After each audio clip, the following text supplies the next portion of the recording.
الصلاة والسلام على سيدنا رسول الله. اللهم صل وسلم وبارك على سيدنا محمد. ازيكم حبايبي؟ عاملين ايه؟ كل متابعين هنا عبد نورتوني يا حبايبي. فاكرين الجوافه اللي انا عملتها معاكم فيديو تخزين تفريزات رمضان، اللي انا كنت خزنتها معاكم؟ الجوافه اللي انا عملتها فيديو معاكم وخرجت منها البذر، وقلت لكم اعمل لكم من البذر ده عصير، احلى عصير من بذر الجوافه. وفصلت الجوافه كده وفرغتها وخزنتها معاكم، وعملتها لسه قريب يا حبايبي. ده البذر بقى اللي انا بعصره ده، احلى عصير جوافه هنطلعه من البذر بتاع الجوافه. والله العظيم عصير تحسه كده مركز تقيل جميل جدا. وهنعمله النهارده باللبن والحلى بتاعه حسب ما تحبوا. بس بسم الله ما شاء الله. يا ريت لو عجبكم الفيديو اعملوا اشتراك في القناه، فعلوا جرس الاشعارات. مطبخي مطبخ هنا عبده، وصفحتي على الفيسبوك مطبخ هنا عبده يا حبايبي.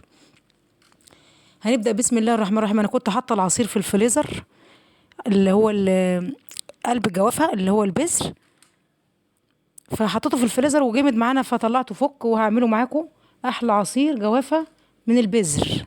والله يا حبايبي من البذر. كنت فرزت الجوافه. قلنا بقى كل سنه وانتم طيبين، وعد علينا وعليكم الايام بخير يا رب. اول تفريزات رمضان خزنا الجوافه، فقلت بقى اطلع كيسه من البذر كده اجربها. انا مش مجرباها، ده عن تجربه والله.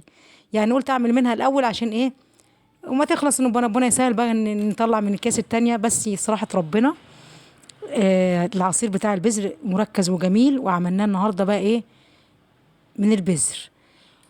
انا هنا في الخلاط انا حطيت بعد ما فك العصير الجوافه، حطيته في الخلاط وضفت كوبايه الا ربع من السكر او نص كوبايه سكر او حسب الرغبه. حابين الحلا ده بتاعكم انتوا، يعني انتوا حابين الحاجه مسكره خلوها مسكره، حابينها يعني حلاها مظبوط ماشي، حلاها مظبوط. اي حاجه كله ماشي الحمد لله، نعمه وفضل من ربنا.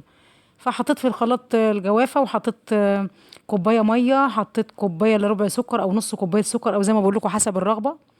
ورحت جايه ضايفه كله على بعضه كده، وعصره الاول، عصره البذر، عصره الجوافه الاول، وصفيتها ورجعت حطيت الجوافه في عصير الجوافه في الخلاط تاني بعد ما صفيتها من البذر تمام.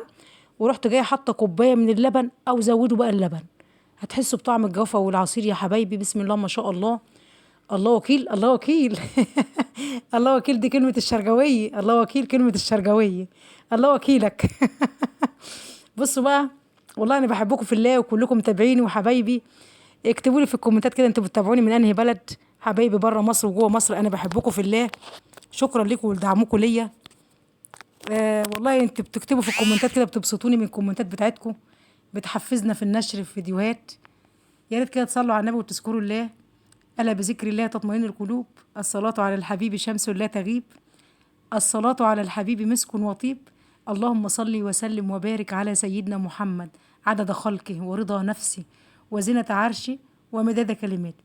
أنا قلت لكم هعمل لكم عصير جوافة من بذر الجوافة، وقبل كده عملنا لكم عصير مانجا من قشر المانجا. قشر المانجا، أيوة قشر المانجا. احنا عملنا عصير من قشر المانجا اللي احنا قشرناها، وخدنا اللحم بتاعها وضربناه في الخلاط. اوعي ترمي القشر، انت لو عندك مانجا احتفظي بالقشر. حاجه كده والله هيطلع لك شويه عصير زي العسل. هما بس شويه سكر في الخلاط، وتضربي كله مع بعض، وايه بصوا كده يعني يطلع زي العسل معانا. وبصوا بسم الله ما شاء الله. اللهم صل عليك يا حبيبي يا رسول الله. يعني اعملوا كده الحاجه كده توفير، توفير التوفير كمان. احنا بقى كده لما احنا شلنا عصير الجوافه في الفريزر مش هنصفي تاني، لان احنا شلنا البذر من الجوافه كلها اللي احنا خزناها. اي كيس هتطلعوه تعصروه مش هتحتاجوا ان انتوا تصفوا. دمتم في رعايه الله يا حبايبي، والسلام عليكم ورحمه الله.